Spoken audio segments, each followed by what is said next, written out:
And like, and then you just called him out. He's just like, it's not a crush, Mom. It's great. Hi, I think we should be back. Are we live? Oh, it says I'm offline. Come on, I should be streaming. Hello, OBS.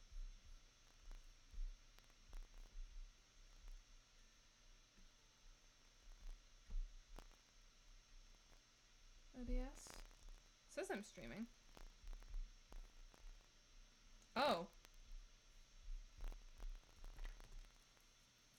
What? Oh, that fucking sucks. Okay. Hi, okay, we're working? I am so sorry about that. My computer kernel panicked. I am going to quit a bunch of programs. Okay, glad you guys could see us. Whoopstick. I agree. Makara Gaming. Thank you. Makara Gaming. Makara is the name of the Homestuck character. The fuck. Whom's the fuck? Like, it's the computer, because we had Finale up in too many programs. But it's okay, we should be back online now. We should be able to play, hopefully, my government-assigned kidnaps. Yes! Oh, well, we have to do the bad ending for Galekh Right. first. Oh, but we just had the happy ending. But then again, I really do want to feed that goat something. Yeah, if you feed the goat, some horrible stuff happens. Oh, boy! Nothing like horror! Okay, hold on. I have to re-siphon inject the Friendsim game. That sounds oddly sexual. Yeah, I know. It's weird. It's like, let's just go siphon inject in here. There we go. The game's back. Woohoo! Alright. I am so sorry for this interruption. Makara. Yeah, Makara. Okay, sorry, I'm the non-homestuck roommate. I'm very sorry. Yeah, the Makaras are clowns. And they are the OG clowns. This is a real unrealistic game. Feeding goat is never a bad ending. I agree. That should be like the main goal of any game, feeding the goat at the end.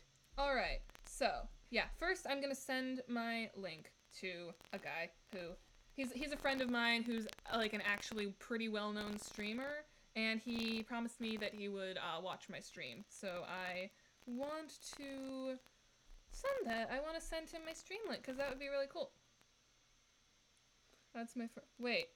Oh! Oh, what's up with our audio? Fuck. Ooh, I gotta resort these guys, put them in different spots so things aren't as confusing. Oh, I'm so sorry for the wait. Chrissy, why don't you talk to people again? Because people seem to like your words. It's cool. So I'm very curious, like, what was I going to ask before we got disrupted? Like, does anybody have a tattoo? And if you don't, what would you get a tattoo of? I think, personally, if I ever to get a tattoo, I've thought about it a couple times. I don't think I would get it because I'm just a little bit too much of a goody two-shoes for it.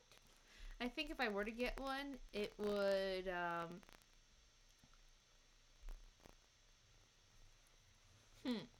I think I would get something on my butt cheek. My left. Ow! Why would you get your ass tattooed? Because no one can see it. No one can see it if you got, like, your arm or something. If you wore... Then again, you do like wearing sleeveless stuff a lot. I always wear sweaters. Maybe not my butt cheek. You have a good point, because this is a nice fleshy part. What about, hip bone's actually a really good spot, but that's too much of a copycat right now. Maybe like on my real lower back, but not like a tramp stamp. I think, or my foot. People do their foot sometimes. Those sound really painful. Would you get a hand tattoo in the bed? You're getting Chixie's sign. That's really cool. I always admire people who are, who get, like, fandom tattoos, because, like, you've got some courage there. Yeah, I would never do it. I'm too much. People can't know what I like. Okay, let's see what's going on. I'm going to try something. I'm going to unplug my USB.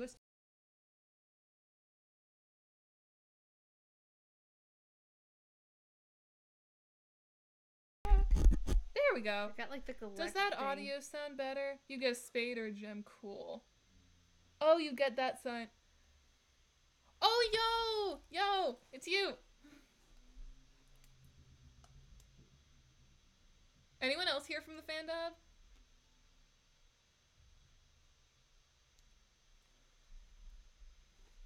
Oh my gosh, we have fandom. All right, that's where all the Hell yes. The glitching is gone. sweet. Now all we need to do is message David and send him my stream link. Sorry to keep you guys waiting, but hey. Yes, like so. I think if I had to do something, Yeah, what would you get a tattoo of? I think I would. I think I get a one of like a either a what's really cool. I think I get one of a quill or something writing related, and I think I would get it on like near my lower back or like on my shoulder blades. I feel like I could never get a tattoo because I have the lowest pain tolerance in the entire fucking world. Yeah, I think I would do that. Or I would do the Panic at the Disco sign. Because, oh my gosh, I love their sign. Like, it's like the triangle. It has like the three, like, things at, like, at each point has like a exclamation point, like a star, and then something in the other corner. I think it might be a peace sign. I can't remember off the top of my head. And it's just, I'm a big Brendan Urie fan. Like, oh my, him and Kinky Boots and him, just his songs in general, like High Hopes. Oh gosh, I am Brendan Urie trash. Yeah, well, I'm the exact same level of trash with Alanis Morissette, Yeah, so... it is like the Deathly Hallows. Alright, says the video output is low, but it doesn't look low on the thing here. Oh, are you guys doing all... Okay, oh, buffering. Okay, whatever. Well, why don't we start the next route? Okay. We just have to do Galekh's bad route, and then we can meet your government-assigned kin. Yay. Oh no, I don't want to see Galekh mad at me. He already seems kind of mad at everything.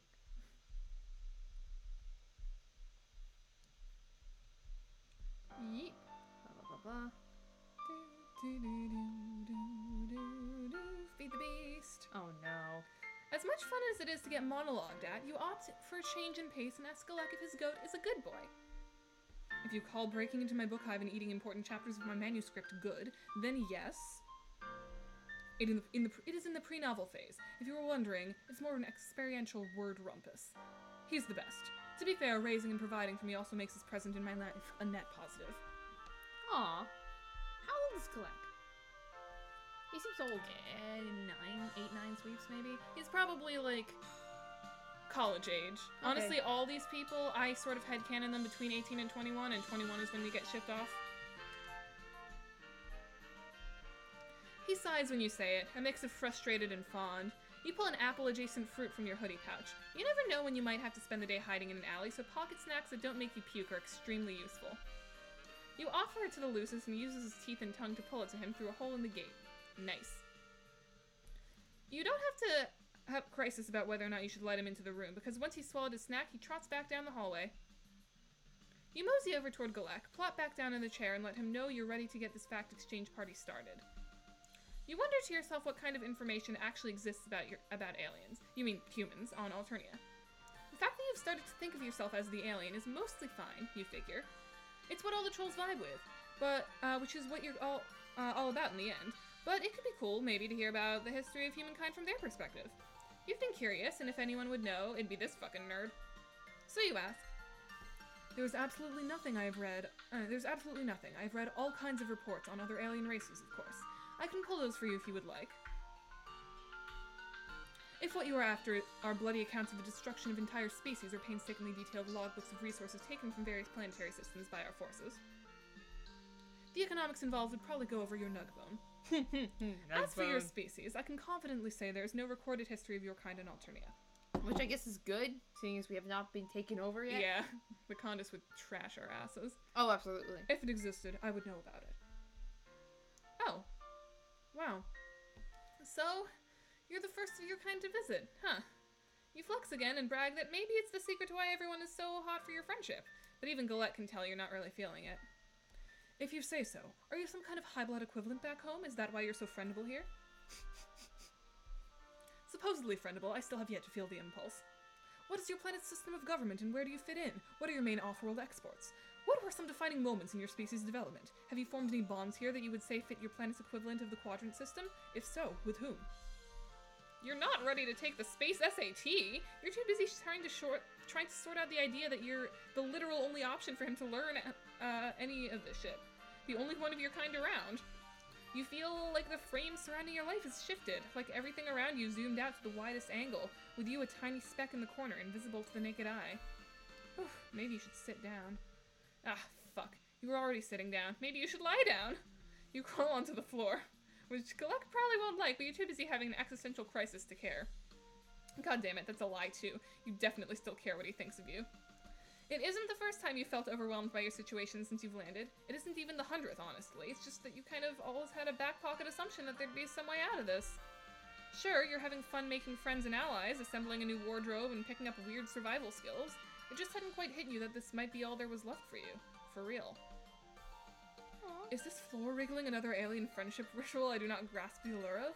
Or are you spontaneously suffering? Please stop. I am not sure how I'm supposed to tell the difference. Please stop, whatever this is. You want to answer him, but words feel so far away in this moment. You try to call up how you crashed, or what the ass you were doing in a spaceship to begin with. Are you even a certified astronaut? Do you have an advanced degree? Do you have hands? That's important. Your vision blurs and you feel queasy. You need air, a lot of it. You run towards the closest available source, a wide window. Defenestrating yourself is maybe not the best option, but it is the one you're currently the most emotionally attuned to. So that is what the fuck you do. Luckily, the panes of the window open like French doors, and you're still on the first floor. You spill out without breaking any glass or limbs. Behind you, Galekh hollers. It still feels nice outside. You lay there and breathe in and out and try to pull your shit together. From your prone position, you can see Galekh put one leg over the windowsill, shake his head, and then pull it back and turn away. He certainly looks fit enough to be able to manage that leap, but of course, he wouldn't bother. He should give up on your hot mess of an alien self. You're fine wasting away out here like yesterday's banana peels anyway. Aw, you're ready to take a depression nap right then and there when you hear the front door open. Galekh is stomping towards you, flushed and fuming. He looms above you, his large frame quaking with anger. Listen here, you little shoot maggot. I've opened my home to you. I've opened my mind to the possibility of understanding you. Despite multiple instances of you not offering me the same courtesy, I only wanted to correct your misconceptions about me, and to have a chance to exchange some cultural understanding. You have to be the worst ambassador I've ever heard of. No! You've set up and promised that he's been great, the best and smartest friend you've made yet, a great host, excellent even. It's not his fault you're not clicking like you do with other people. If that were true, why would you spend this entire visit acting like a fresh-hatched idiot? At this point, I have to conclude that you are mocking me and my genuine interest in you. There's no other explanation for your behavior. Do not begin to insult me by claiming otherwise. He's kind of a dad. He's totally a dad. You try to explain that you were just in your feelings, but he stopped humoring you. He turns on his heel and stomps back inside. You want to hope he'll come back. The drive to understand outweighing the drive to be done with your sorry ass, but you know he won't. You drag yourself to your feet and start the slow, lonely walk to somewhere, anywhere else. From the open window, his Lucis cocks his head to the side and softly bleats his goodbyes. Rip. Aww. Existential crisis ending. I like hip tattoo, like hate fucking ending better. Everyone likes the hate fucking ending better. Because there's hate fucking. I'm putting that there. Also, you somehow got Malik in it. Yeah! And that's the first time they had, like, someone who had just been on back the next week.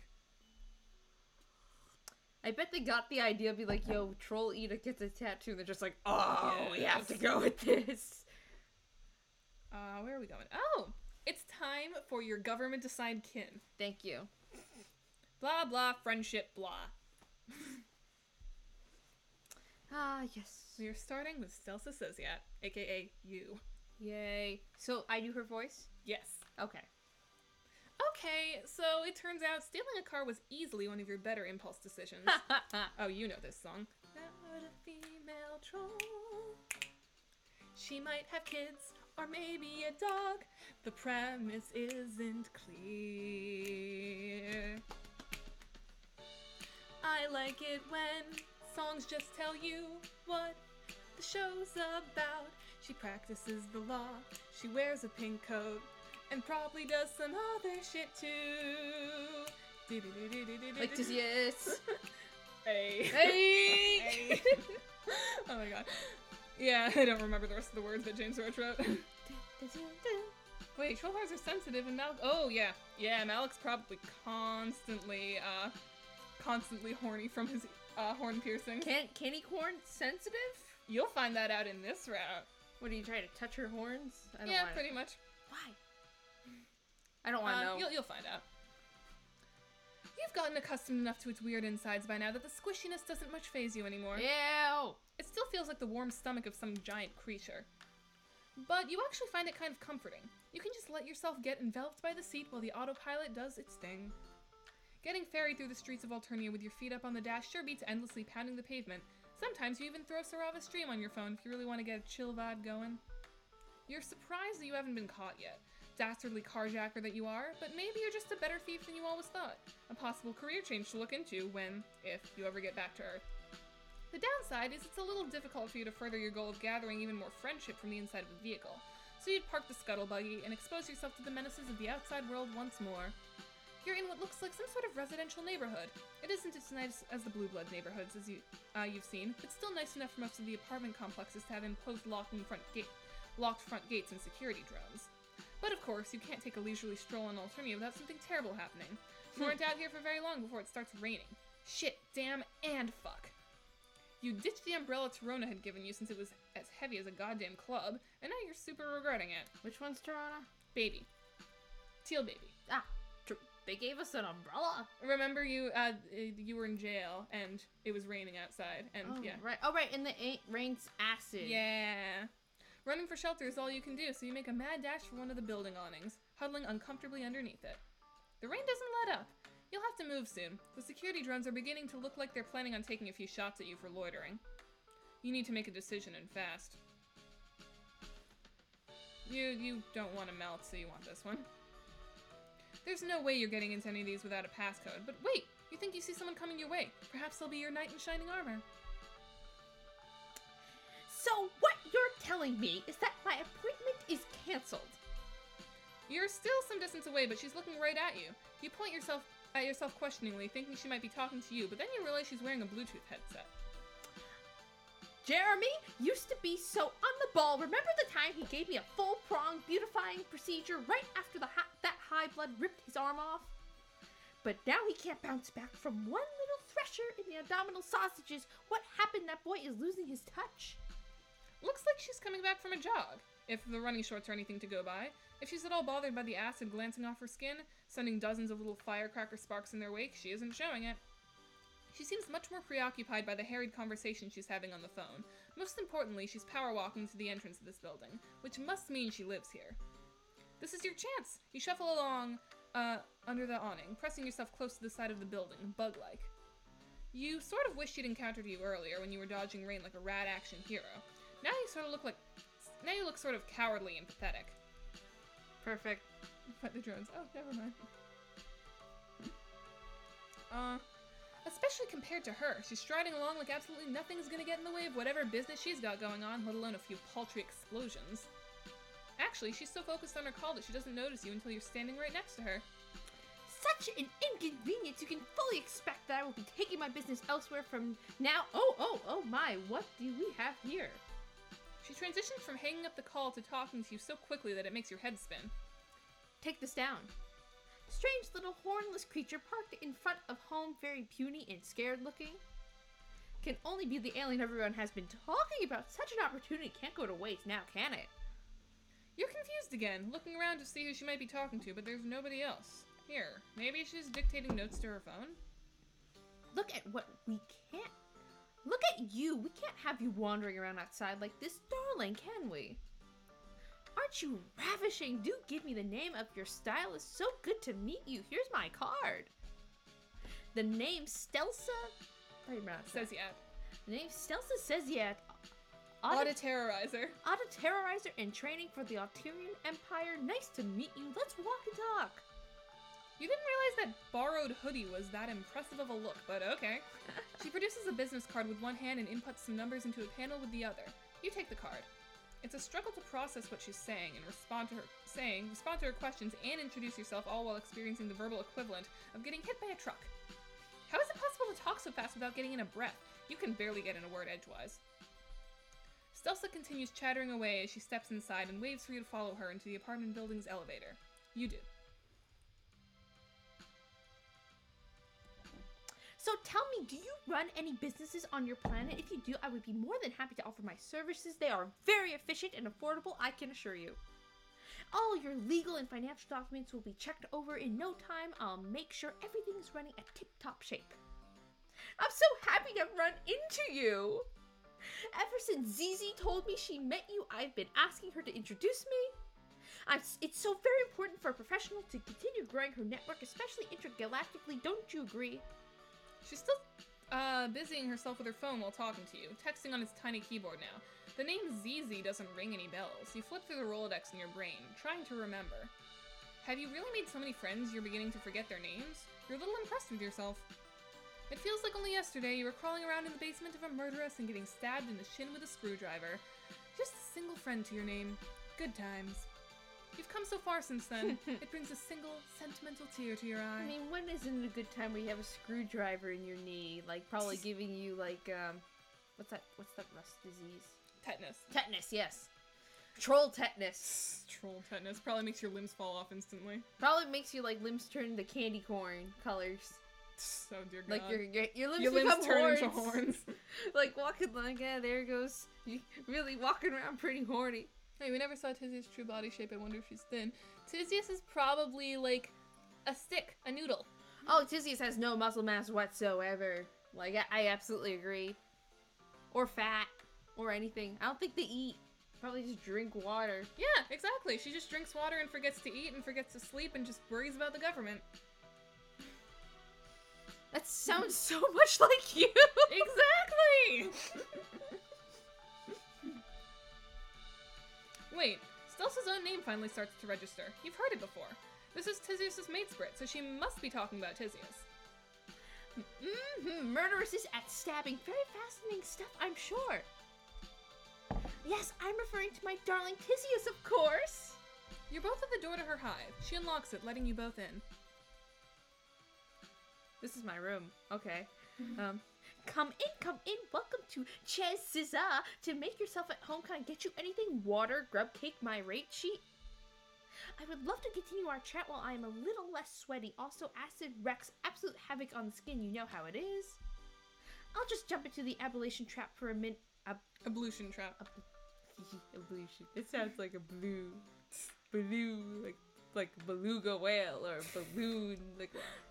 Ablution trap for a minute. Please excuse me, won't be long. Back in 2 shakes of a quack beast's gastric evacuation pillow. So, as a duck's fart? Duck butt.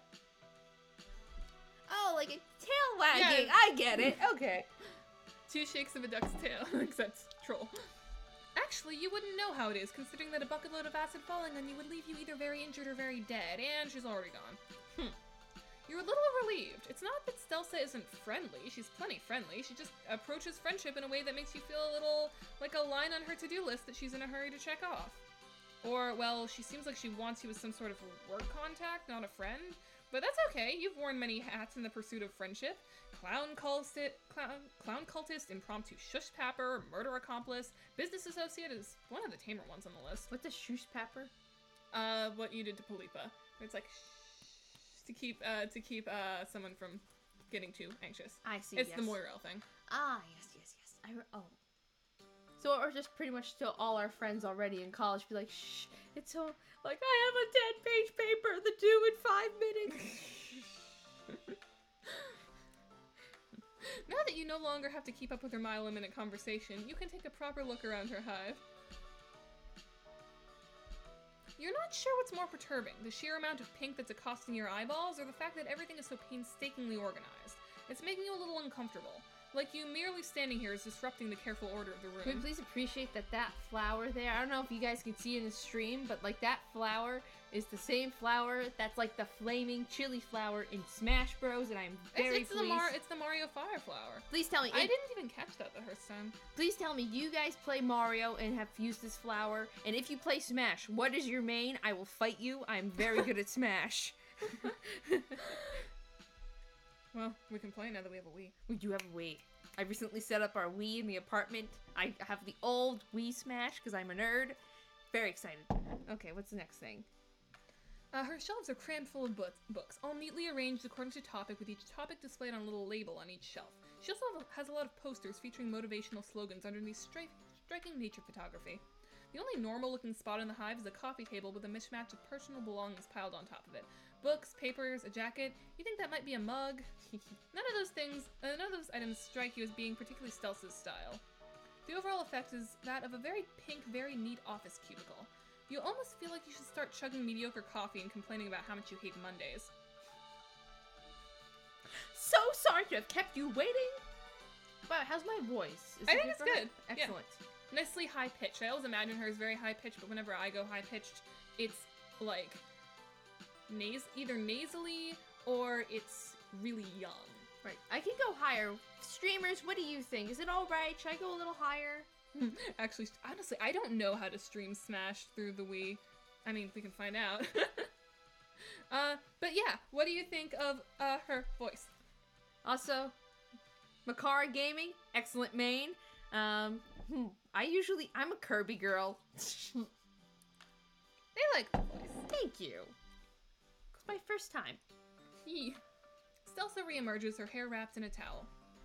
Well, it's been a blast getting to know you. We should get lunch sometime. Keep the conversation going. I'll pencil you in, darling. But for now, I have a bit of a dilemma to deal with. That sounds worryingly like a dismissal. You sneak a glance at the schedule on her bulletin board. It's a blaze of color with barely any free slots. You don't want to be penciled in. You have no idea when she might be available next, and you need her sweet, sweet friendship now. Maybe whatever problem she has is something you can help with. Unless you're a ludicrously talented beautician, I think not. My usual place bumped me off their list, and right before a very important meeting, too. A girl has to look her best for these things to really knock their socks off. If I want to make arrangements at another salon, I shall have to move fast and no time to waste. What do you want to do?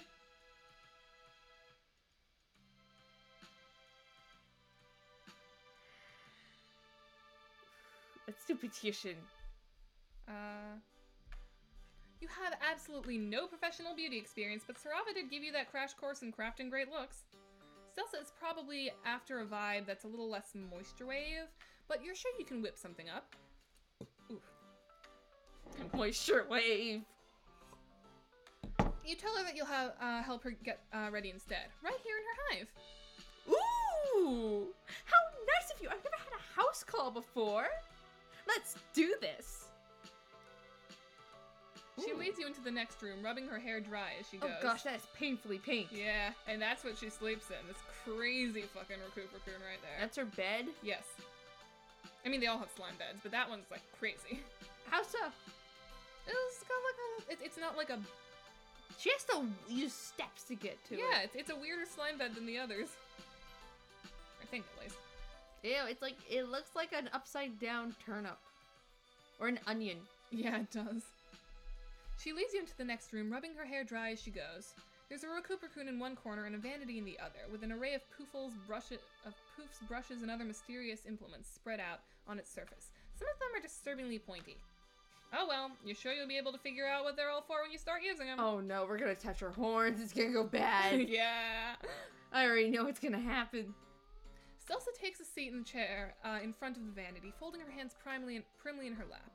So, darling, what do you think? What should we do first? It's all up to you. Not this again. Why are you always making all the decisions around here? What you wouldn't give to be able to foist your own life choices off on random people you just met. It would be refreshing. Do you want to just get the horns out of the way? Let's just get the horns out of the way. It's gonna be so bad. You pick up a velvety piece of cloth, bringing it to Stelsa's head. There's only one thing this can be for, oh, right? No, oh no, oh no. What? Wait, what are you doing? What are you going to do with that? polish her horns to an impressive sheen, of course. They'll be positively gleaming by the time you're done with them. She grabs your wrist with one hand before you can do so. She's deceptively strong, holding you in such an ironclad grip that you can't move your arm at all. You'd been low-key admiring her toned arms earlier, but now you know for sure that the rack of hot pink dumbbells in the living room aren't just for show. Instead of looking pleased with what you propose to do, she looks uneasy, possibly a little embarrassed. Polish my... You barely get a glimpse of her discomfited impression before she's gracing you with another friendly smile, a bit of a strained one. You know, I think I'm having second thoughts. It's reasonable to expect that an alien like you wouldn't know the first thing about troll grooming habits. My mistake, I should have accounted for such cultural differences. But it's quite alright, I shall figure something else out. Is it just you, or was there a pointed pause before cultural differences? That's a good way of putting it. Wow, she is buff. She's getting up again. Wait, what's happening? You thought the two of you were gonna bond over a sweet makeover session, but she's pushing you back into the main area of her hive. Pretty forcefully, too. Thank you for offering your help, dear. So very kind, but I'll manage. Great to have met you. Just wonderful. Call me. Take care. Have a nice life. Toodles. Goodbye.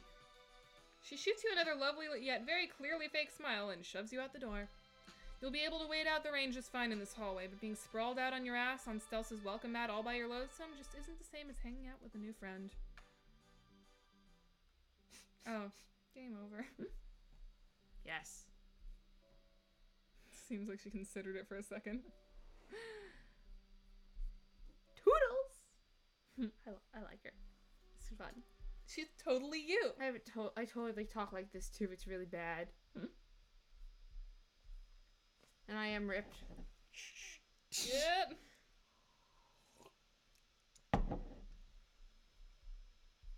Stelsa. Now, going to... Oh, is this the style good hair. ending? Okay, we can do that. The first order... Oh, sorry, it's you. The first order of business should be drying Stelsa's hair. You pick up a funnel-shaped doohickey that looks like it might be a hairdryer, fumbling around for a button. There isn't one, but you manage to turn it on by giving it a good squeeze.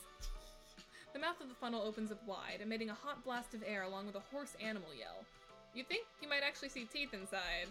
Just don't think about it too much. That's the best you can do when it comes to literally any Alternian gadget. Thankfully, the noise soon fades to a low hum. Here, use this! Stelsa passes you a piece of thorny bramble. It looks painful, but when you begin brushing Stelsa's hair, she sighs happily. Interesting, being in this position for once. When Tisius is over, usually I'm the one doing this. You try to imagine Tisius letting someone give her a sweet do. Even when it's her girlfriend in question, you have a hard time picturing it. Stelsa laughs. It has a surprisingly pretty musical laugh. No. My dear Zizi isn't one for involved beauty rituals. She usually doesn't let me do more than just brush it, but it's still relaxing. Sliding the brush through Stelsa's hair is pretty relaxing. You allow yourself to zen out for a moment before shaking yourself out of it, casting around for something to talk about. That's what good hairdressers do, right? Strike up casual conversation? Your eyes fall on an open book sitting on the table. It's the only object there that doesn't have anything to do with hair care or beauty, so it stands out like a sore thumb. Just like the items on the coffee table, it's strewn too haphazardly to look like it belongs to Stelsa. You think you see some of the tabs Tisius was using on the notes for her group project. And if you look even closer, you think you catch the words revolt and history in the page header. Right, as Tisius' mate spread, Stelsa probably has big plans for dismantling the system from the inside too after she becomes an auditor. You remark that you think it's really cool what she and Tisius are doing. It might be scary to stick it to the man like that, but someone has to do it. Okay, it's not exactly light conversation, but talking to Tisius about this has been so enlightening, if sad, and you'd really bonded over it. Maybe you'll be able to bond over Stelsa the same way. Oh no. But Stelsa only looks confused. Then her eyes flick down to the book just for a second before she reaches out, smartly snaps it shut, and squirrels it away in one of the drawers. The sound of the drawer slamming makes you jump, and you narrowly avoid pulling Stelsa's hair. I am quite sure I don't know what you're talking about. I am not sticking anything anywhere. Definitely not to any man. Huh, you're telling me. Hey! Teal lesbians. And neither is Tisius. She's sitting straight and tense in the chair now, her voice soaring to a high, bordering on hysterical pitch. Oh no, she probably doesn't know you're on their side. Tisius might not have told her about your conversation. It's okay, you're not going to tell anyone. You're sworn to secrecy. But Stelsa averts her eyes, a stubborn set to her chin. Again, I have no idea what you're talking about. Not a single clue. Tisius and myself are both law-abiding subjects of the Empire. We don't dabble in foolish things as sympathizing with rebels. What would that possibly accomplish? She wrings her hands distractedly. We do things the way we do on Alteria for a reason, darling. Without the hemospectrum and the roles we each need to play, why? The world would be plunged in complete chaos. Can you even imagine? Trolls running around not knowing which way is up, doing whatever they please, no one to tell them what their place in the world is? She goes from hand-wringing to gesticulating wildly, almost knocking over a row of jars off the table, positively frantic at the prospect of societal breakdown. It's better for everyone this way! I truly believe that! You're beginning to realize that you might have put your foot in your mouth. Just a little bit. Stuffed a toe or two in that gob of yours, maybe. She sounds way too earnest for this not to be a cover-up. Could it be possible that Stelsa really does side with, what did Tisius call her? The Condus? And that she doesn't know about Tisius' underground research after all. But the book was right there. You're so confused. Talking about this is clearly distressing Stelsa though, so you drop it, focusing on finishing up her hair instead. It's pretty soft now that it's dry. You're not sure you styled it correctly, but she seems pleased. Great work. Nice, fantastic. You did an excellent job. You glow at the praise. You'd say thanks, but she's already passing you a bottle of nail polish. She really wants you to go all the way, huh? You twist it open and get to work. You're too focused on not smudging the teal color over the stately points of her claws to talk, but Stelsa breaks the silence. I have a question for you. You nod, sticking your tongue out in concentration. So, I have this acquaintance. This is the most tentative you've ever heard her so far. You weren't sure her vocal cords were capable of it. They are in a quadrant with someone who harbors views most would consider subversive, if not outright treasonous. She is obviously talking about herself and Tisius, but you don't want to point that out in case she gets upset again, so you nod along thoughtfully. She didn't always. The mate sprite, I mean. It will blow over at some point. She must just be going through a difficult phase. But in the meantime, she could get into, oh, so much trouble. Stelsa's lower lip wobbles like she's about to cry. You chew on the inside of your cheek, trying to figure out what to say.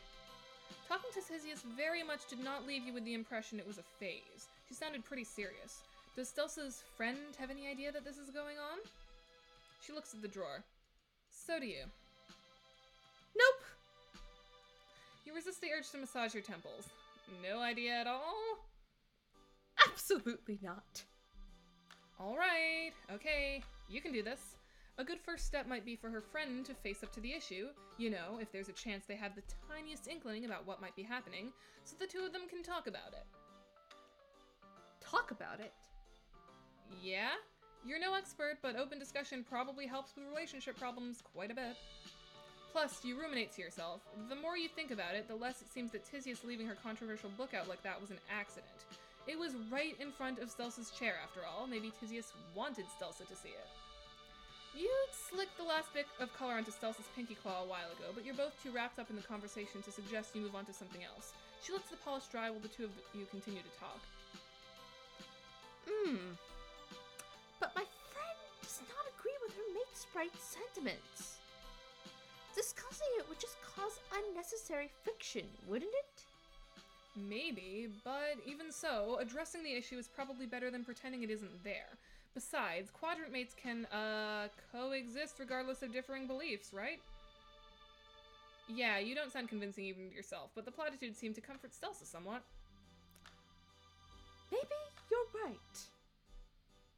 Carefully, mindful of her just dried nails, she wipes away a few tears, much to your horror. Was that the wrong thing to say? But then you notice she's smiling. I have not spoken about that to anyone before now. Telling you about it was truly a load off my bellosac cavity. I am certain my friend will be grateful, as well as I shall relay your advice accordingly as soon as I can. You smile back at her weakly. You haven't been able to retaliate very much when it comes to Alternian life, but boy, can you relate very much. But boy, can you relate to the relationship. Retaliate, fight, win, give relationship advice. Spread love. Violently. Steven Universe this up. Wait, can she outshout Karkat? Probably. Oh, Marcus Avalon is gone. Bye. What do other people say? Wait, is that a tuning fork? Sort of looks like a tuning fork. Okay, so she won't. It would not surprise me in the least that she tunes her voice before a meeting. Before screaming. Oh yeah, absolutely. You should do that. Make sure your screams are in tune. Where were we? But boy, can you relate to the relationship drama. And trolls sure seem to have plenty of it. You hope everything turns out alright. For her friend. Since her voice is all sniffly and her eyelashes still wet, you retrieve a frilly box of hand tissues and hold it out to her, hoping that will help. She pulls out a few and blows her nose on them with a sad, honking noise. I should finish getting ready. She seems reluctant to get up, though. You'd probably be the same, knowing you had to head into serious business meeting after spilling your heart like that. Experiencing emotions is tiring. Eventually, though, Stelsa musters up enough energy to get to her feet. Much to your surprise, instead of immediately rushing off to complete her next pre-meeting task, she pulls you into a tight hug. Aw, thank you. You're a real friend. And there it is. Not colleague, not potential client, but that wonderful friendship word. And she's kind of pale for you, which is not good, because, like, Polipa is kind of pale for you, and Chixie's kind of pale for you. What are you gonna do with all these pale people? What does pale mean? Moirels. Like you're all friends, yeah, crushes. Like the close best friend that you confide everything in. What can't you have more than one? You can only have one Moirel. Okay, but it's like, what if it... Ooh. Yeah, it's like... Well, if friendship was dating, like platonic romance. But you only see Polipa once. Why is she suddenly using the Moria word? Is it just to get him jealous, like a game anime boy? I totally ship pale polygary. I want them to be Moirels, but it's because you shush pap her. You do the Moirel petting thing. Yes, that's a good point. Which is like, oh, suddenly pale. The F word. What? Friends. Oh, yes. Not fuck. Can I be Boldir's voice? Or do you have a specific voice in mind? Oh shit, I'm almost out of power. Okay, here. I'm gonna grab my, charge cord. No, did we already do Stelsa? We didn't do the, bad ending. Oh no. You have to do that one. But, why don't you, start reading while I get no my problem. charge cord. That is an excellent idea. I visited the potential client's establishment a while ago, but it was a quick one. I couldn't do well to cast my my black. Wow, troll words are weird. How do you guys do this? I've been reading them for 5 years. Well, to cast my gander bulbs around the place properly. It's pretty much in the bag, but this meeting is the clincher, and there's no way I can flub it. Having Ramil Namakwe as a client... Ramela Namak. Remember you met Art Girl, Art Thief. Art Thief. As a client would be too good of a cluck beast plume in my pan lid for me to check the... Having Ramil Namakwe as a client would be too good of a cluck plume in my pan lid for me to check the opportunity in the load gapper. Ramela? You totally know her. How about that? Yes, I would hope you did, darling. She's only been splashed all over the papers lately with that stunt of hers. Buying out her competitor like that, I've never heard the likes of it before. She's flitting around her hive as she speaks, nipping into what you assume is her bedroom to dry her hair before shuffling some papers into a handbag. You tail her as best you can, feeling a bit like a pet cat underfoot who's threatening to trip her at every turn. Maintaining a career as a successful yet relatively avant-garde artist is very different to assuming ownership of and managing a museum, and yet she has made it work. Whoa, sounds like Ramela has been busy since the last time you saw her. You clarify that Ramela is a friend of yours, actually. Stelsa stops in her tracks. Really? Why didn't you say so in the first place? You should come with me. Getting the 411 on Ramela from a friend of hers could really give me a frond up. What do you say? You're not sure there's much you can tell Stelsa about Ramela. You're pretty sure Ramela doesn't want an auditor in training, or, well, anyone, knowing that she's an art thief. What's an auditor? Like, I know what an auditor is, but I don't know what they do. It's some law thing. You could ask your parents. They know law things. They do know law things. My mom probably knows. Quick JoJo joke for Boldir. Okay. When we get to Boldir, I need to ask an opinion for the voices, because I have a thought. They review documents. Okay, cool. Someone please Google auditor for me. They said and then put it in the chat. It says they review documents. So. I mean, just earlier we had a discussion where we had to Google what exactly constitutes a chili. She didn't believe vegetarian chili was real. I knew vegetarian chili was real. I knew it's a thing. I'm just not sure it technically qualifies as chili because there's no meat. It totally qualifies. It's beans. It's a bee stew. I love beans. I love beans too. They're so good. What are we doing? Oh, sorry. I saw a notification. I wanted the one to go away.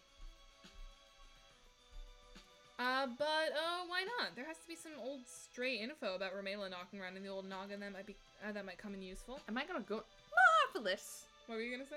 Like, are we gonna go into the rain and die? No, that's not why it ends up being bad. Oh.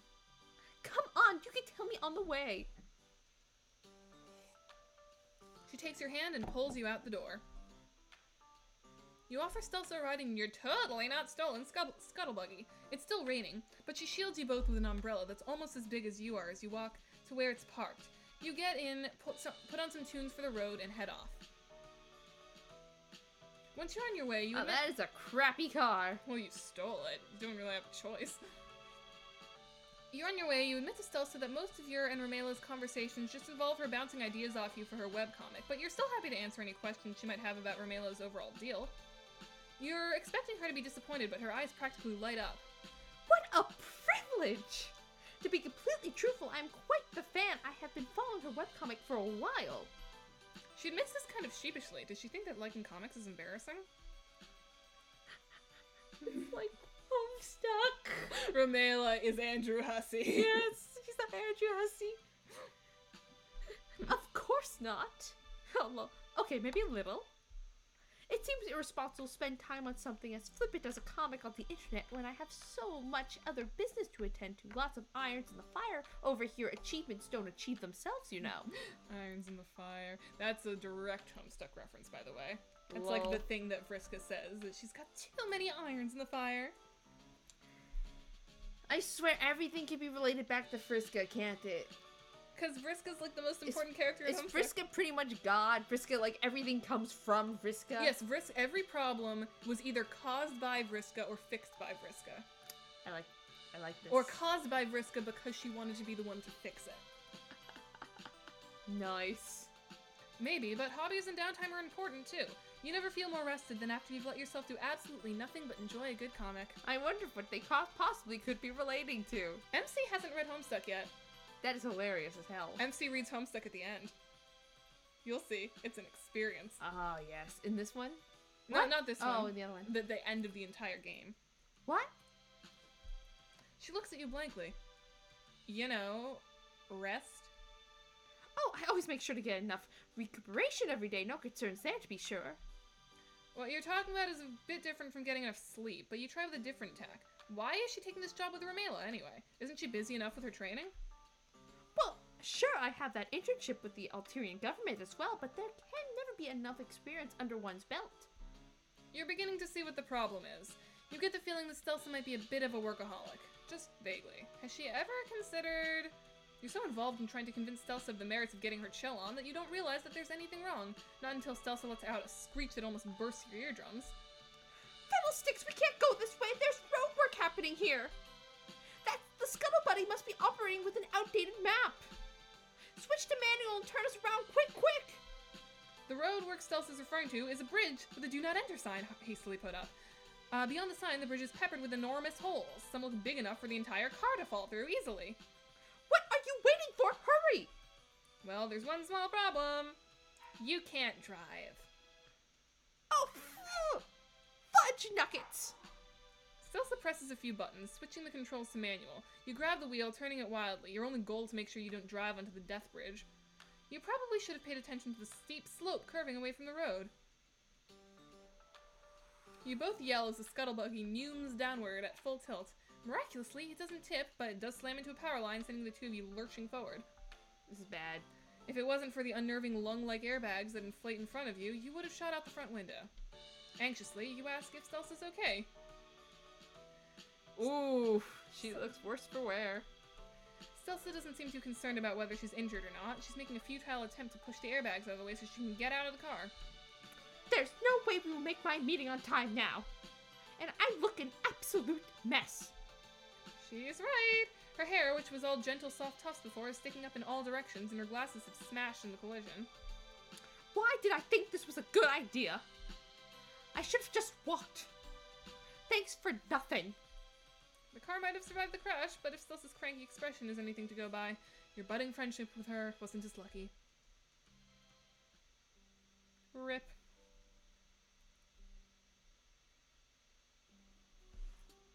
That was fun. Yeah. Anyone say anything? An auditor ensures that financial records are accurate and the taxes are paid properly and on time. They assess financial operations and work to ensure that organizations run efficiently. Huh. Cool. I will have to remember that for when I write my fan sim. I'll remember that when I have anything to do with money. Like I need my job. Thank you. Calm, tough voice. I could, but my headcanon Boldir voice, when I originally saw her in the troll call, is little nerd with a lateral lisp. Can we hear a bit of it? Like something like this. Like high-pitched, squeaky, and with a lateral lisp. Ooh, I like it. I think that actually could work well. Like, I guess we're gonna do Toph voice, like from Avatar. I'm thinking like, more like this. I'm Boldir.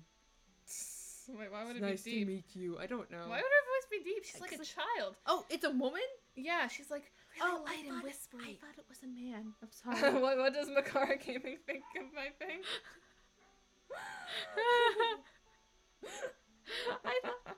Okay, so I take it no lateral lisp, Boldir. Okay, do you want to do like the light whisper? I could do like a mouse. Like, hi, how are ya? Name's Boldir. She's not really a mouse. She's like a whispery ghost cryptid kid. Hi, how are ya? How's that? That could work, yeah. Hi, I'm Boldir. It's nice to meet you. I sound adorable. She's a little baby. Looks like a mouse. She does look like a mouse. You just aren't feeling it today. You're getting more and more of these gray nights recently. Nights where the call of the streets, that infinite ramble for companionship, just sounds exhausting and meaningless. You had days like this back on Earth, too, when getting out of bed just didn't seem worth it.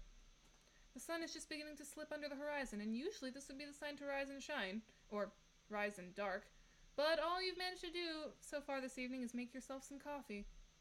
You've recently mentioned to Tagora that you drank instant, and he was so disgusted he gave you a coffee machine. Yes. He claimed it was an old one he doesn't use anymore, but it still had the price tag on it. That's so nice. Tagora loves you. It's like... How? Because we lied? Yeah, it's like he doesn't make a lot of friends, like real friends, just like... So it's like when the main character shows actual genuine interest, he like clings on to you. I'm touched. Oh, Gore.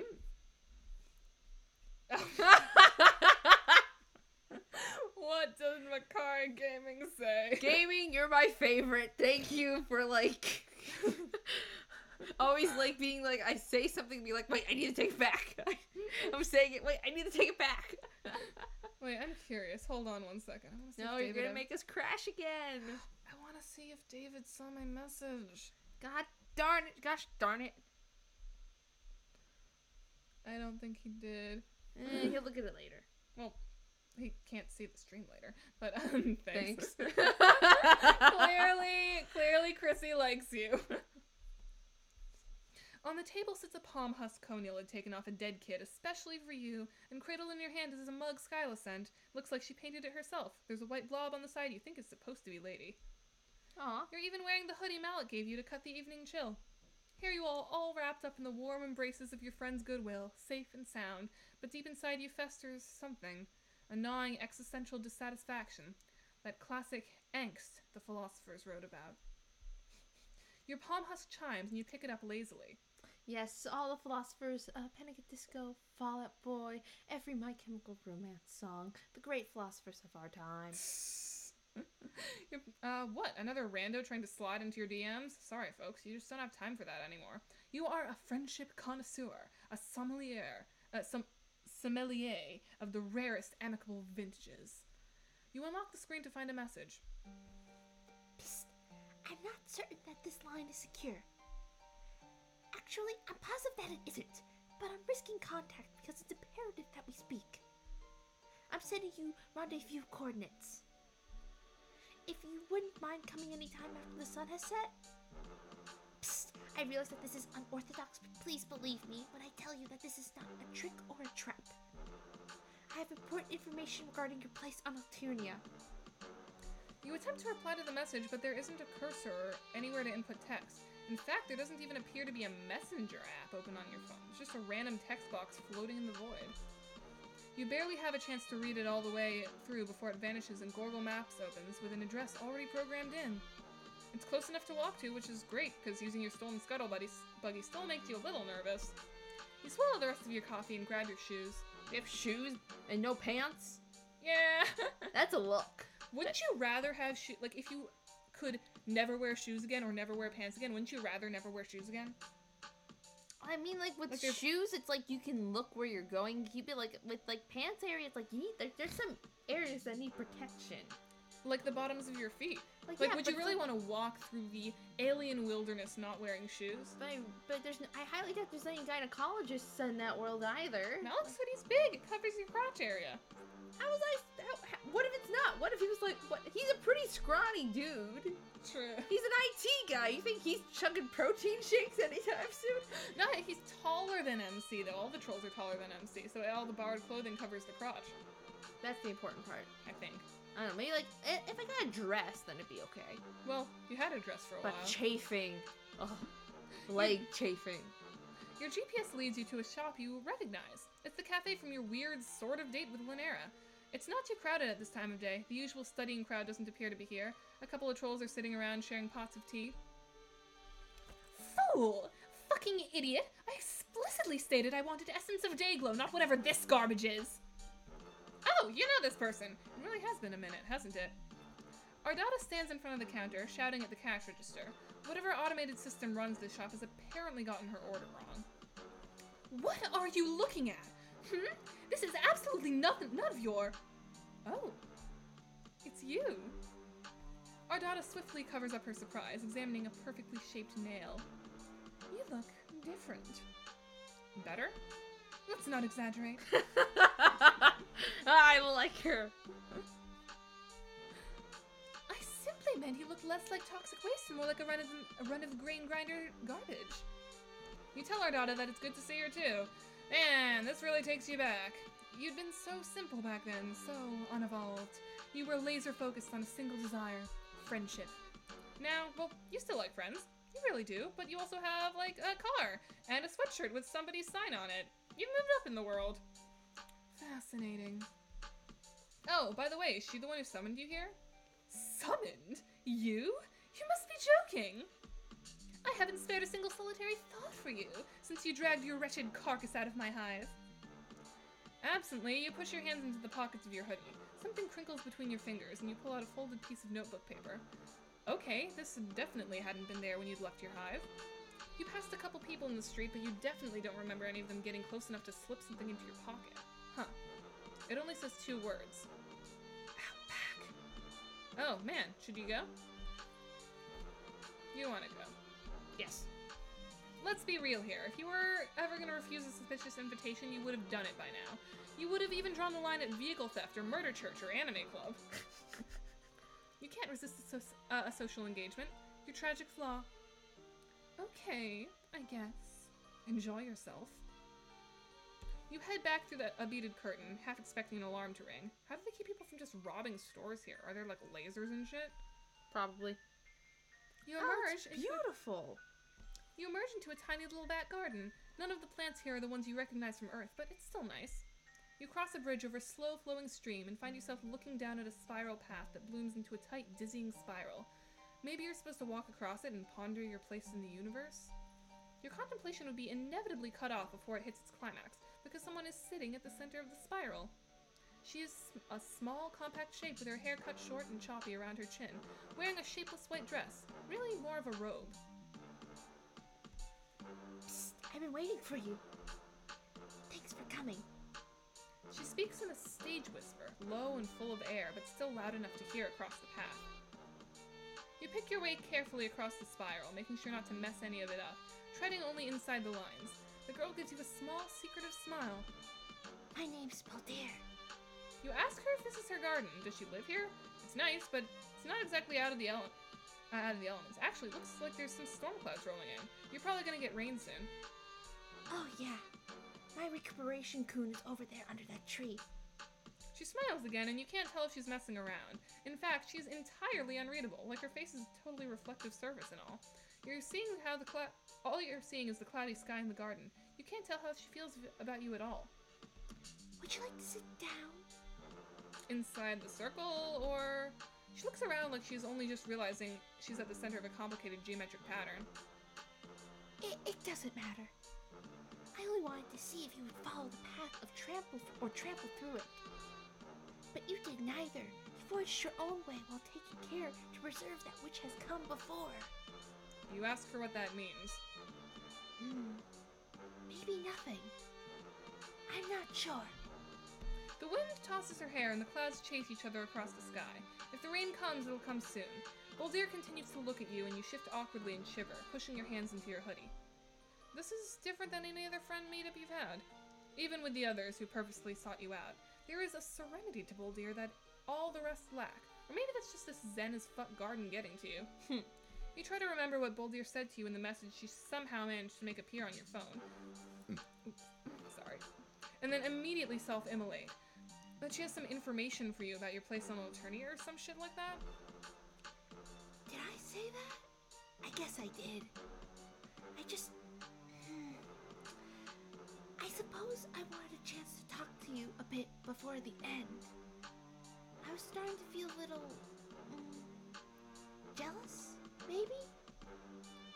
Right. You guess everybody's been going on about the funny dumb alien robot that's been prowling the countryside. No, that's not it. Though I'm sure you're very funny. I just wanted a chance to talk to you. Someone who's so adrift in the swell of fate and the whims of the paradox. Paradox? You don't know anything about paradoxes. Well, you know what they are, you just don't see why they're relevant. They aren't. Paradoxes aren't irrelevant by their very nature. It's the essence of that nature that makes them so integral to this story. You shake your head. You're not built for this cosmic stuff. You're just an orphan from Earth with quick fingers. For spaceships and apparently vehicles. Boldir gives you another sly smile. Oh, quick fingers? You blush. You hadn't meant that as a dirty joke or anything. Also, your fingers are nowhere near as quick as hers. She somehow got a piece of paper in your pocket while you were just standing in a cafe and she was back here. That's like reverse pickpocketing through astral projection. Boldir laughs. She stands up and moves across the garden path, following the spiral so swiftly and efficiently she might as well be floating. She drifts over to one of the trees, pulling a coat down from where it's slung over a branch.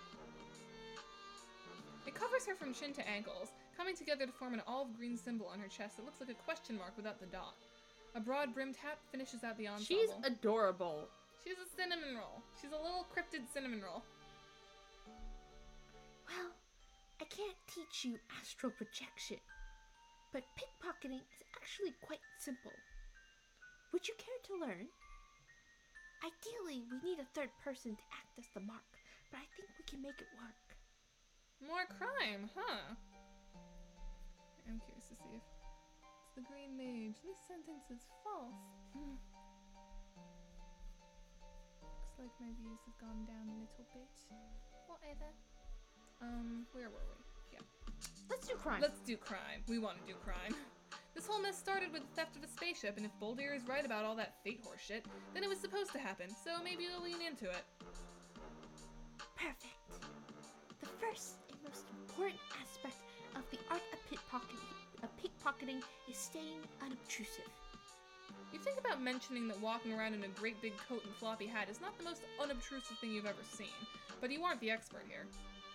Also, you're an alien, so you don't really have room to talk. Maybe you should get a big coat like that yourself. You just love ripping looks off all your friends. Boldir takes you through the basics of criminal sleight of hand. And on the whole, you aren't too bad. In fact, you think you might have a feature in it if you weren't already on the career path of professional friendshipper. You don't know what this has to do with her learning about you or teaching you your place on Alternia, but it's fun, and Boldir's a good teacher. If there's one thing this journey has taught you, is that when something isn't actively painful or destructive, just ride it out. You don't think you'll be going around pickpocketing many trolls. Enough of them already want to kill you, but it's good to have this skill on reserve if you ever need cash fast and don't feel like hitting up any of your rich friends. You wonder if Boldir uses it for anything besides passing notes. Psst, I see. Sorry. Psst, my sources tell me you've been on Alteria for almost 3 perigrees now. Perigees. How long's that? 3 3 weeks? months. Wow. Yeah. You have no idea how long a perigee is, but what the hell, sure. Impressive. No wonder. She trails off thoughtfully and shakes her head. You wish she would say something with some substance to it instead of vague nonsense. But at least she isn't threatening you with violence or trying to stick wires into you, so you're counting this interaction successful so far. Also, you feel weirdly chilled out with Boldir. Sure, you want to be friends, but there's none of that stomach-churning, spine-bending desperation to make sure she likes you at whatever the cost.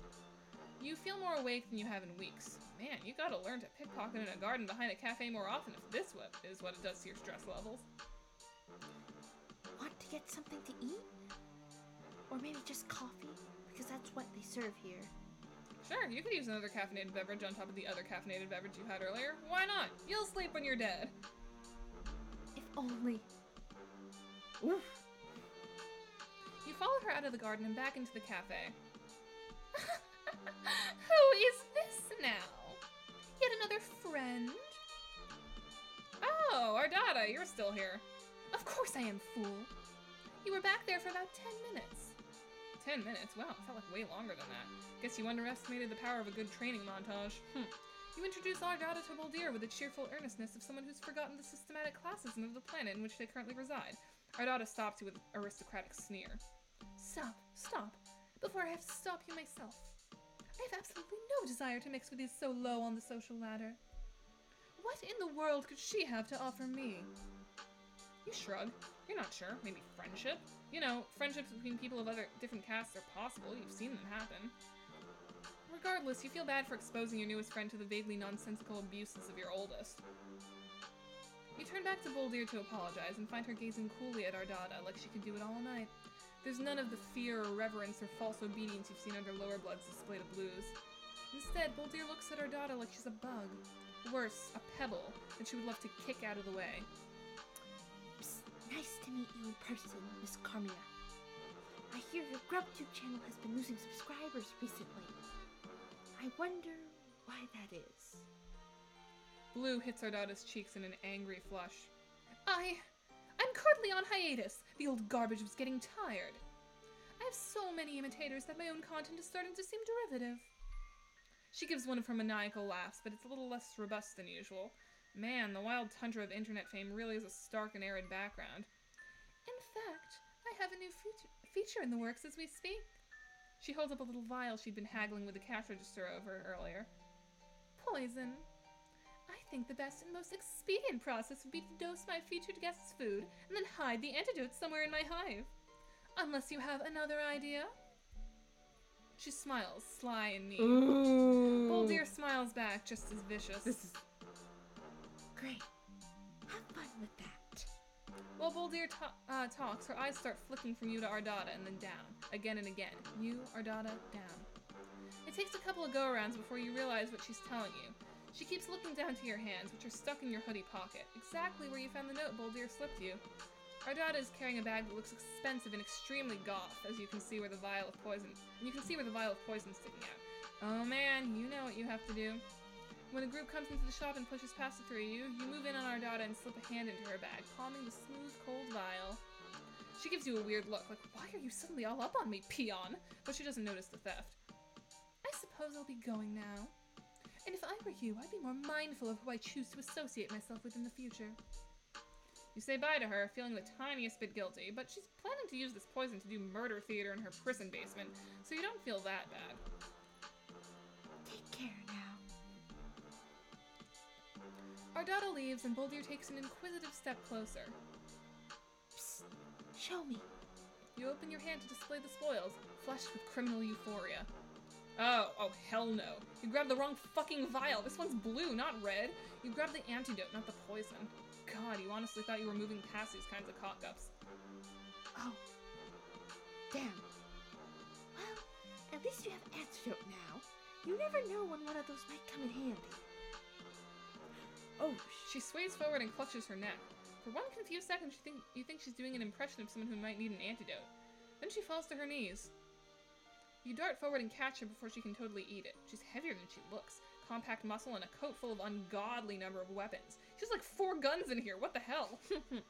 Your arms are full. You can only watch helpless as a troll in a hood that covers their face and horns books it out the door. You shout that some fucker just stabbed your friend, but no one here's looking at you. It's the same way people on Earth might ignore a mother trying to calm a toddler throwing a tantrum, just turning their eyes away from a distasteful public scene. Ow. Damn it. You put a hand up to Boldir's neck and try and staunch the bleeding, but there isn't any bleeding. Bewildered, you pull apart the lapels of her coat to see a single drop of olive blood trembling above her collarbone. Discoloration spreads in a dark spill over her neck and radiating down her chest. You both say it at the same time. Poison. Poison. We didn't do it at the same time. Wanna try again? Nah. No, sorry. Do you want to say anything? No. You open your neck to look at the you open your hand to look at the tiny blue vial, then back to Boldir. Her eyes are glassy, her skin going blotchy and ashen. There's no reason to believe that Ardata's poison is the poison the assassin used, and the poison the assassin used are the same, with the same antidote. It always strains the powers of coincidence that you grab the antidote at all. You're probably right. But maybe you should try it anyway? I can't feel my legs. Right. Maybe the mere fact that this is such an unlikely happenstance means it will be the right antidote. Oh, I keep burping. Why? This is what happens when I drink water. Everything you've done so far has had the pull of inevitability to it, especially all of your interactions with Boldir. Great. Awesome. I'm glad you're realizing your inherent significance to this particular microcosm of causation. Now can you please pour that stuff in my mouth so I can swallow it and possibly not die? You help Boldir tip her head back and put the vial to her lips. At the last minute, you wonder if it's supposed to be diluted, but Boldir gulps the whole thing down and immediately begins to shake. Smoke billows at her nostrils and open mouth, and holy shit, what is going on? This doesn't seem like any type of antidote to you. But then the smoke clears and Boldir opens up her big yellow eyes. How does she feel? Alive. Marginally. She lets you help her to her feet. You immediately pull her into a fierce yet gentle hug. It's wild to undergo someone else's near-death experience. You feel like you know her way better than one montage scene's worth. Another new friend. Oof. Not so tight. You ease up a little. All the tea sippers are staring at you now. Death apparently isn't interesting, but the possibility of some quadrant-adjacent stuff, they are suddenly all about. Sorry, assholes. Just you and your new friend sharing a touching post-near-fatal encounter. Nothing to see here. Didn't die! Isn't that the great Pat? Oh, you keep deleting everything! Damn, that puff Boldir. Yep, Boldir toking it up over here. Alright, now the bad ending. Yep. The bad ending, which I hope will fuck you up a little bit. No. Does Boldir die? Worse. Becomes a slave. No.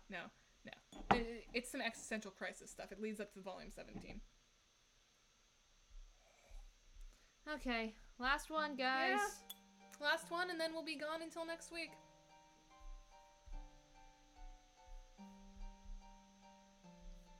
No more crime. You've already got a hell of a rap sheet. Maybe it'd be best not to add any new skills that could lead you into temptation. Fair enough. That was probably a little loud, especially with the whisper voice. Would you care to go for a stroll? It's a nice night. It's a windy, unsettled night, and it looks like rain. You suppose that's nice, depending on your definition. You would absolutely love to take a stroll. That is your whole vibe recently, strolling. You follow her out through a little back gate and into the street. You leave the cafe behind and are quickly consumed by the drift of the midnight crowd. You brace for the inevitable, pitying, hostile looks you get whenever you go out in public. You should have mentioned that you try to avoid large groups, but strangely, no one even glances at you. It's like Boldir exudes a sneaky aura that encompasses the both of you. As you walk, you ask her if she really believes in fate, like the two of you were always going to meet and nothing could have happened any differently no matter what you did. Boldir gives you a thoughtful sidelong glance. Well, that would imply that none of our choices matter, and that causality is inevitable. That randomness is irrelevant. Right? Sure. You scamper to keep up with her, both physically and mentally. For someone who asked you to take a stroll, she sure is booking it down the street. But that disregards our choices. Fate dictates that all possibilities are, by their very nature, necessities. Or rather, the choice you made was the only one you ever could make. I doubt the universe is that simple. Doesn't sound simple to you, but you hum and nod sagely because you want Boldir to think you're deep. Instead of asking yourself whether you were meant to meet me and meant to be here, it makes more sense to wonder what the forces are that conspired to breathe into being. Well, that would be exhaustion and ineptitude. You don't exactly remember what happened, but you're sure it involved something stupid like falling asleep at the wheel and drifting off into another solar system. It had been a rough 48 hours, you know? A lot of escaping and running and punching and stealing of high-powered vehicles. Yes, of course. I understand. All in a day's work. She stops you at most intersections so she can take surreptitious glances around the corner before gesturing you forward. Every so often, she will turn the two of you around to double back. You aren't exactly sure why. Maybe she thinks you're being followed, but who would follow you from a cafe? All sorts. But don't worry. I know how to shake off a tail. You cross one of the main thoroughfares, and a big blackbird swoops at your heads. You yelp and duck, but when you look around, you see that the bird has landed on Boldir's arm and she's stroking its back. You brace yourself for it to start talking or some shit like that, because that's what your life is like now, but it just sticks its leg out for Boldir to remove a scrap of paper. It waits patiently for her to read the message and then scribble something on the back before attaching it to the crow and throwing it back into the air. Man, that's some Harry Potter ass shit. That's great. One of my informants wants to rendezvous in meat space. Oh my gosh, is it Meat Boy? I mean, you would think it would be, but you don't get that far. Okay. You'll see. Unusual. But it's been an unusual day. Unusual couple of months, honestly. Yes, of course. You've had it much harder than I have. What was I thinking? Well, you weren't trying to get into a contest of whose life sucks more, but yeah, it's been rough. You appreciate that she can see that. Of all the planets to be forced to, Alternia is, well, not ideal. Not the worst, but you still have my sympathies. Is there anything at all you like about it?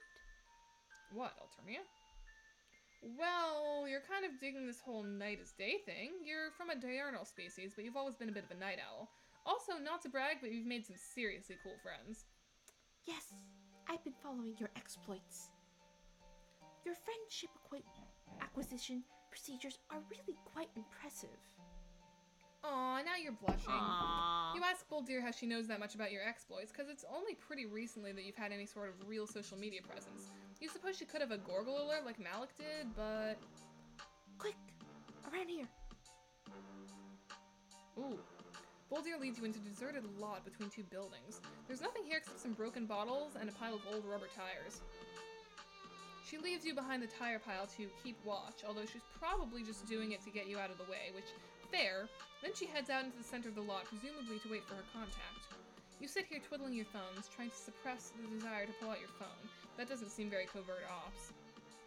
You're starting to get really antsy, jittering your leg and cracking your knuckles and digging a little hole in the dirt with a stick, when you hear something strange beneath the wind, a swish followed by a thunk. Boldir jerks and clutches her neck. You writhe up from your rubber pile, sending tires flying. You look wildly up at the surrounding buildings, trying to find out where the projectile came from. You don't see anyone, not even a lone gunman. You run into your new friend, not spending a thought for your own safety. The clouds move overhead like somebody has put them on fast forward, the wind rattling the trash on the pavement.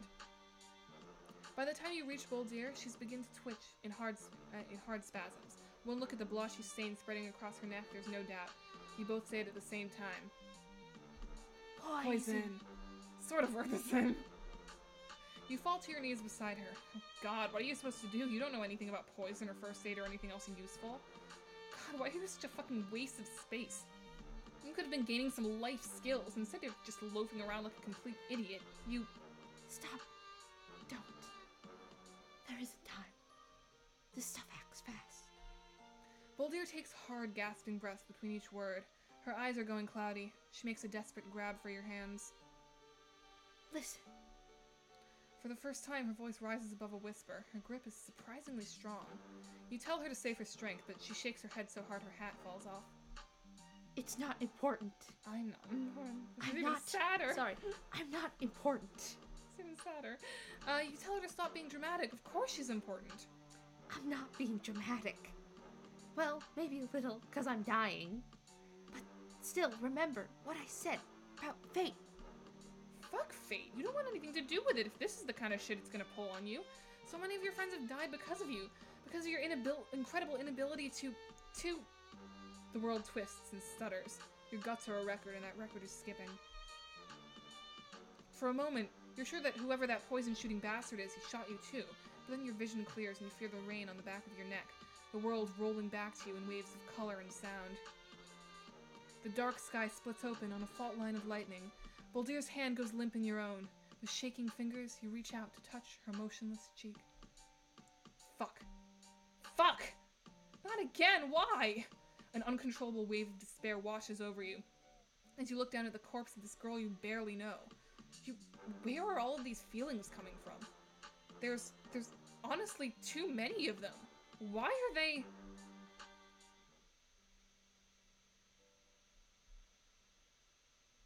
That was good. Again?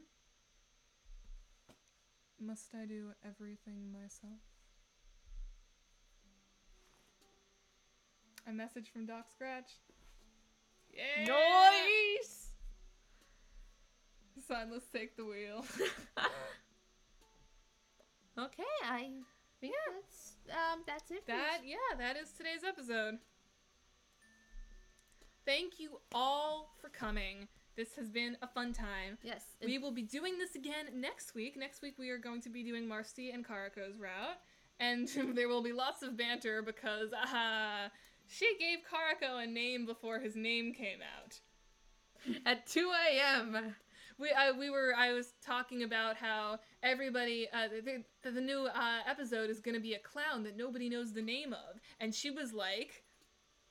No, it needs to be a surprise. Okay, we're going to make this a thing next, we're going to tell you our beautiful banter next week when you guys all come back to watch again. Oh yes, thank you for all your patience, by the way, of dealing with my non-homestuck knowledge. And dealing with my fucking kernel panic. Yes, that was very polite of all of you. Thank you again. We all really appreciate it. Like, you're all beautiful, and y'all have a good night. Enjoy your Saturday. Go have fun. Go be crazy kids. Crazy kids. Safe crazy kids. You can't mom my audience. I am momming your audience. They need it. You mom me, but you can't mom them. Why not? Because they're my children. No.